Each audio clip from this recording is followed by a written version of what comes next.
ஏற்கனவே நான் சொல்லியிருக்கேன் உங்கள்கிட்ட. என்ன சொல்லியிருக்கேன்?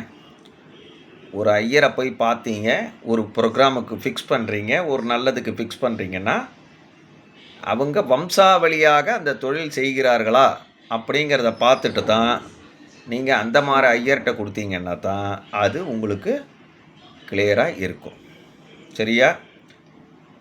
இப்போ நான் கோயில் பூஜை பார்க்குறேன், ஹோமத்துக்கு போவேன். எங்கள் அப்பா பரம்பரையாக கோயில் பூஜை தான், காமாட்சி அம்மன் கோயிலில். அவர் ஹோமத்துக்கு போவார். எங்கள் தாத்தா கோயில் பூஜை, எங்கள் தாத்தாவுடைய அப்பா, அவா தாத்தா எல்லாருமே பரம்பரையாக கோயில் பூஜை தான். ஏன்னா நாங்கள் ராஜகுரு.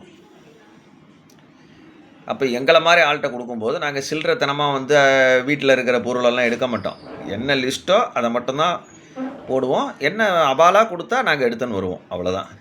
இதை மாதிரி ஆட்களை நம்பி நீங்கள் ஒர்க்கு கொடுத்தா தான் உங்களுடைய ஒர்க்கு முழுமை அடையும்.